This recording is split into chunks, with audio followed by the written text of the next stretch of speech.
요나서 하면 우리가 큰 물고기를 생각하게 되어집니다. 그리고 큰 물고기 그 가운데 하나님의 선지자가 불순종해서 큰 물고기에 잡혀먹고 또 회개하고 니느웨로 가서 복음을 전했더니 이 성읍이 회개하였다. 이런 큰 내용들을 가지고 있습니다. 우리는 이 요나서를 다 알고 있고 너무나도 어렸을 때부터 충분히 들어왔습니다.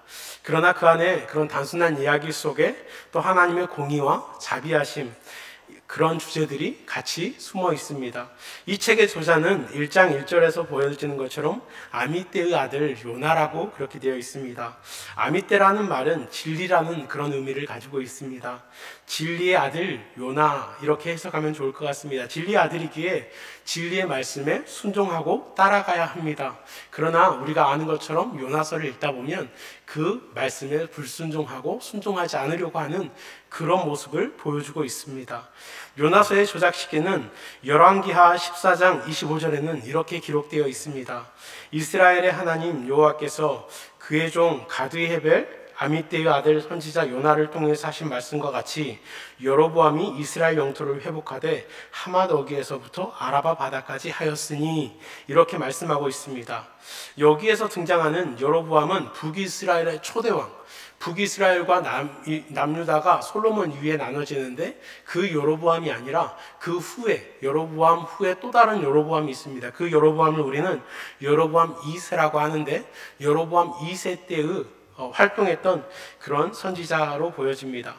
이때는 말씀과 같이 북이스라엘이 하맛 어귀에서부터 아라바 바다까지 영토를 확장하던 그런 시기입니다. 북이스라엘에서 가장 영토를 넓게 확장했던 그런 왕 중에 한 명이 이 여로보암 2세입니다. 가장 전성기로 볼 수 있죠. 경제적으로도 풍성하고 또 군사적으로도 그런 부흥했던 그런 시기입니다.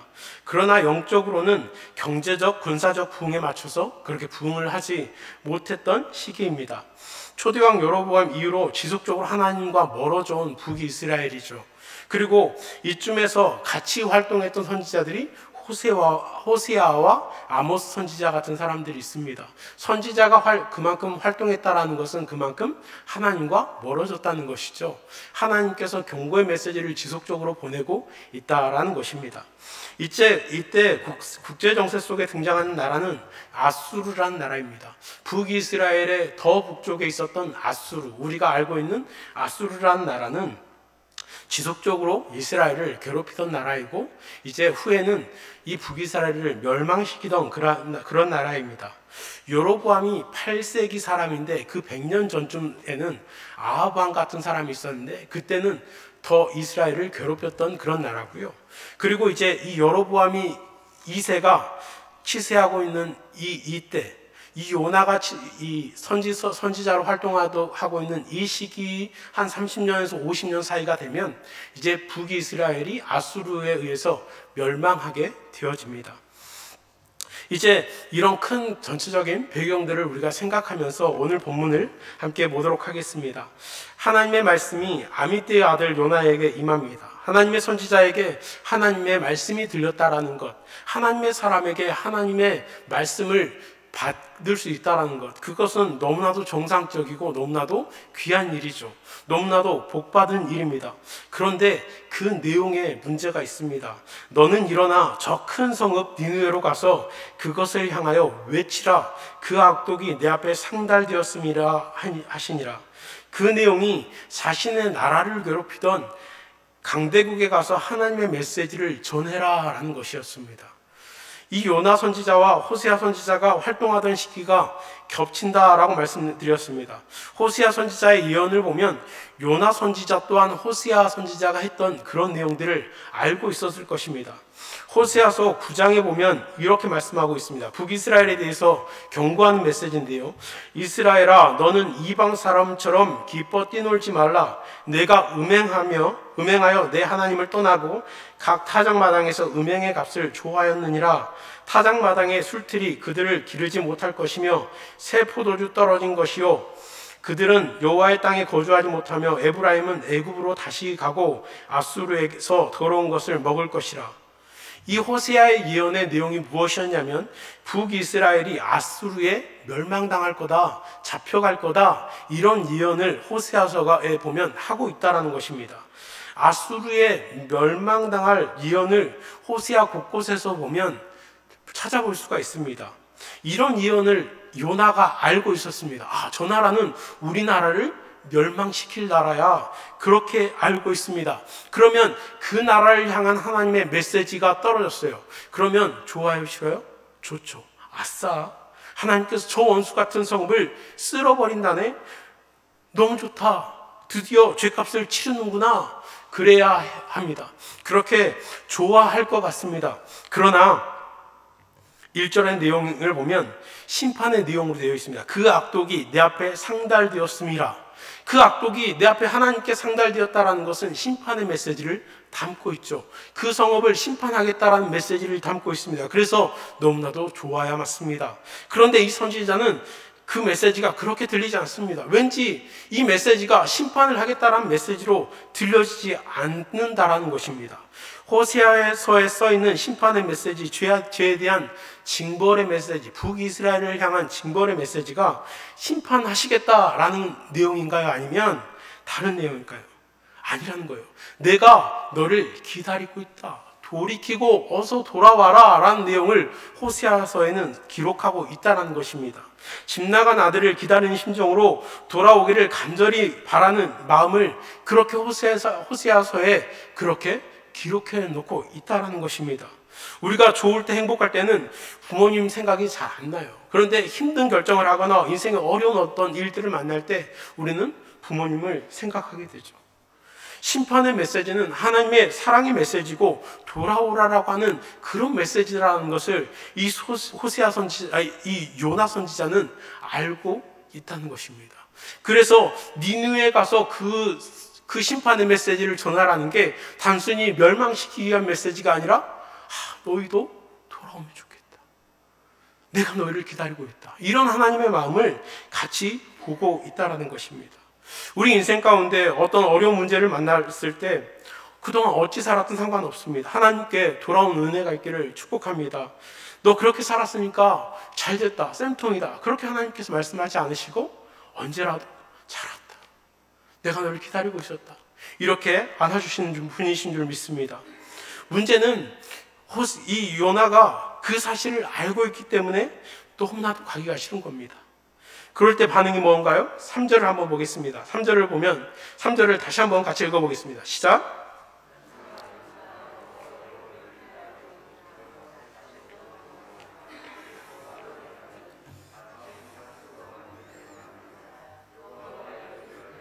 그들과 함께 다시스로 가려고 백삭스를 주고 배에 올랐더라. 우리는 하나님의 뜻에 대해서 모르는 때가 많은 게 아니라 사실은 하나님의 뜻에 대해서 알 때가 훨씬 더 많습니다.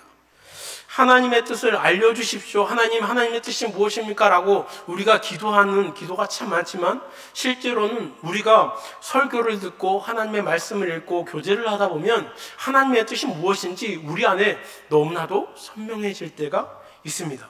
문제는 그럼에도 불구하고 의도적으로 우리는 그 하나님의 뜻을 회피할 때가 많다라는 것입니다. 언제 그래요? 연말 연초에 교회 일꾼을 세울 때요. 교회를 세우려면 누가 필요해요? 일꾼이 필요하죠. 리더들이 필요합니다. 그럼 리더들을 올해 이 직분을 좀 맡아주십시오. 일을 좀 해주십시오. 그러면 교회를 세우기 위해서 그 직분이 필요한 걸 알아요. 그럼에도 불구하고 회피하죠. 귀찮으니까, 그리고 피곤하니까, 그걸 하려면 신경을 많이 쓰고 내 시간도 많이 내야 되니까. 또 귀찮은 일들을 하거나 내 것을 포기해야 할 때 우리는 회피합니다. 또 나의 감정과 다를 때 그것들을 회피합니다. 내가 누구랑 싸우는데 하나님께서는 너무나도 분명하고 선명하게 너 가서 회복해라, 화해해라, 이렇게 말씀하시는데 어떻게 해요? 하나님, 저는 아니에요. 제 감정은 하나님 왜 모르세요? 이러면서 우리가 회피하게 되죠. 지금 요나가 그렇습니다. 나의 감정과 하나님의 생각이 다릅니다. 머리로는 가는 것이 맞습니다. 하나님의 선지자이기 때문에 하나님의 말씀을 순종하는 것이 맞습니다. 그런데 감정이 있습니다. 우리나라가 일본과 가지는 그런 감정처럼 이 이스라엘 백성들이 아수르에 가지는 그런 감정들도 마찬가지죠. 그리고 이들이 만약에 회개를 빨리 해버리면 한 30년 후면 우리나라를 공격해 올 텐데 안 가고 싶죠. 그래서 그들이 돌아오게 하기가 싫은 겁니다. 그래서 하나님의 말씀에 불순종하게 됩니다. 불순종은 단순히 하나님의 말씀에 대한 불순종, 거부, 거기에서 끝나지 않습니다. 3절을 보면 어떤 말씀이 두 번 반복되냐면 여호와의 얼굴을 피하려고 이렇게 되어 있습니다. 여호와의 얼굴을 피하려고, 여호와의 얼굴을 피하여, 이렇게 기록되어 있죠. 이렇게 두 번이나 기록해 놓고 있습니다. 불순종은요, 불순종 거기에서 멈추지 않고 관계를 깨트립니다. 우리가 화나면 말을 하지 않죠. 쳐다보지 않습니다. 눈을 마주치려고도 하지 않습니다. 그런 모습입니다. 창세기에서도 이런 모습이 보여지죠. 창세기 3장 8절에 보면 그들이 그날 바람이 불 때 동산에 거니시는 여호와 하나님의 소리를 듣고 아담과 그의 아내가 여호와 하나님의 낯을 피하여 동산 나무 사이에 숨은지라. 하나님과 교제하며 살기 위해 창조된 사람이 하나님의 낯을 피하여서 숨었다라고 그렇게 기록해 놓고 있습니다. 하나님의 말씀에 불순종한 이후에 관계가 깨져 버립니다. 숨어버립니다. 하나님의 말씀에 대한 이 불순종은 관계를 깨뜨리고요, 하나님과의 관계가 깨지면 심각한 문제를 가지고 있습니다. 의도적으로 하나님과 반대의 길을 걸어가기 위해서 행하기 때문입니다. 하나님의 뜻이 이것임에도 불구하고 나는 일부러 그거 하지 않아. 우리가 자주 다툴 때 그런 일들이 많이 하죠. 어떻게든 반대의 길을 걷기 위해서 일부러 다른 곳을 향합니다. 반항하는 사춘기 아이처럼 그렇게 행하게 되어집니다. 일부러 주의 길로 갑니다. 주일의 예배 시간이 일부러 다른 약속을 잡고 교회의 모임이 있는 걸 뻔히 알면서도 다른 약속들을 잡습니다. 어떻게든 핑계를 만들어서 주님과 함께하고 더 가까이 할 수 있는 그 시간들을 어떻게든 피해 가려고 합니다. 요나도 지금 그렇습니다. 다시스로 도망하려고 합니다. 다시스가 어디냐면요, 스페인입니다. 지도에 보면 스페인이 가깝지 않습니다. 저 멀리에 있습니다. 엄청 멀죠. 지금 우리가 지도에서 보는 것처럼 너무 멉니다. 유대인들의 생각 속에요, 이 당시에 이 사람들의 세계관 속에 세상의 끝이 어디였냐면 이 스페인이었습니다. 내가 하나님을 피해서, 하나님의 낯을 피해서 저 세상 끝까지 가버리겠다. 나는 하나님의 말씀을 불순종하기 위해서, 순종하지 않기 위해서 그렇게 해버리겠다. 의도적으로 저 세상 끝까지 가는 겁니다. 하나님의 말씀이 듣기 싫어서, 하나님의 말씀에 내가 불순종해서, 내 감정을 하나님께서 몰라주는 것 같아서, 나는 무시하고 저 사람만 생각하는 것 같아서, 그래서 요나는 다시스로 가는 배를 타버립니다. 좀 너무하죠. 평범한 사람이라면 모를까, 선지자라고 하는 사람이, 그렇죠, 여러분들이 생각했을 때도 너무하죠. 그런데 선지자도 역시 똑같은 사람이죠. 그리고 그리스도인으로 불려진 우리의 모습이 이 요나의 모습 속에 동일하게 숨어 있습니다. 이렇게 의도적 회피 속에 순풍을 만납니다. 3절에 보면 욥바로 내려갔더니 마침, 이렇게 기록되어 있습니다. 마침 때가 딱 맞았어요. 좋아요, 안 좋아요? 좋죠. 하나님께서 나를 드디어 이해해 주시나? 하나님께서 나에게 저 끝으로 가서 좀 쉬다 오라고 그러시나? 하나님께서 그 뜻을 거둬들였나 보다, 그렇게 생각할 수 있죠. 우리가 하나님의 뜻을 생각할 때, 나의 상황에 유리하게 상황이 전개될 때 우리는 하나님의 뜻이라고 받아들이기가 쉽습니다. 그리고 그럴 때가 참 많습니다. 그리고 그렇게 해석하려고 하는 나를 발견하게 되어집니다. 사도행전에 보면 사도 바울이 3차 선교 여행 후에요, 예루살렘으로 가는 과정이 있습니다. 그 과정에서 에베소 장로님들을 만나요. 에베소 장로님들을 만나고 또 빌립을 만나게 되어지는데, 거기에서 이 예루살렘으로 가는 그 과정 속에 이 사도 바울이 이상한 소리를 들어요. 어떤 소리를 듣냐면, 당신이 가면 자꾸 가서 고난을 당할 거고, 잡히게 될 거다, 온갖 핍박을 받을 거다, 그런 예언을 해요. 그러면 예루살렘에 가는 과정 속에서 그런 얘기를 2번이나 들어요. 그러면 어떻게 해요? 장로님들이 울면서 가지 말라고 붙잡아요. 어떻게 해야 돼요? 가지 않아야 돼요. 상황적으로 그렇죠. 바울의 입장에서 생각하면 옳다구나. 지금이 아니구나. 조금 더 이따가 가야 되는구나. 그렇게 생각하는 게 맞죠. 그렇게 생각했을 것 같아요, 저 같으면. 그리고 안 가고 싶었을 것 같아요. 그런데 사도 바울은 다른 해석을 합니다. 사도행전 21장 13절에 보면 이렇게 말씀합니다. 바울이 대답하되 여러분이 어찌하여 울어 내 마음을 상하게 하느냐. 나는 주 예수의 이름을 위하여 결박당할 뿐 아니라 예루살렘에서 죽을 것도 각오하였노라. 바울은 상황 속에서 해석하지 않습니다. 하나님의 말씀과 하나님의 영혼 사랑을 기반으로 자신의 상황들을 해석하죠. 그래서 이 상황들에 나를 묶을지라도 나는 예수 그리스도를 위하여서 그곳에 가겠다. 그렇게 해석하고 있습니다. 마침 배가 있어서 배를 탈 수 있게 되었지만 그 길은 하나님의 말씀과 멀어지는 길이었죠. 마침이 하나님의 말씀을 순종하기 위한 마침이 아니라 하나님의 말씀과 멀어지게 하는 그런 마침이죠. 우리 인생 속에 그런 마침이 너무나도 많습니다. 우리가 주일날 내가 기분이 좀 안 좋아요. 내가 교회에서 어떤 문제가 생겼어요. 그런데 그 주에 마침 누가 오라고 그래요. 다른 지역을 갈 일이 생겼어요. 그럼 평소 같으면 나 주일날 예배 가야 돼 라고 하면서 당연히 안 가겠지만 그 주에는 어떻게 해요? 마침 그분이 나를 불러주네. 할렐루야. 하나님께서 나를 이해해 주시는구나. 맞아요? 틀려요? 맞지 않죠. 우리의 인생 속에 수많은 마침들이 있지만 그 마침이 하나님의 말씀과 가까이 가는가, 하나님과 나의 관계를 더 가까이 하게 하는가, 그 마침인가, 아니면 오히려 하나님을 멀리하게 하는 마침인가, 우리는 여기에 분별할 줄 알아야 한다는 것입니다.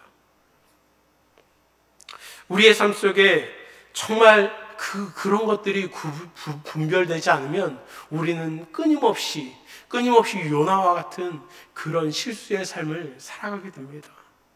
이 요나를 보면서 아미떼 진리의 아들이 진리를 거부하는 모습을 우리에게 보여주고 있습니다. 끊임없이 보여줄 겁니다. 요나서를 이제 오늘 첫 시간인데 함께 읽어가면서 진리를 어쩔 수 없이 진짜 전하는, 정말 그 요나의 모습이 아니라 정말 진리이신 예수 그리스도를 온전히 받아들이고 그 예수 그리스도의 그 진리를 온전히 정말 기뻐하면서 그렇게 따라가는 그런 우리의 삶이 되기를 예수님 이름으로 축복합니다. 우리 함께 기도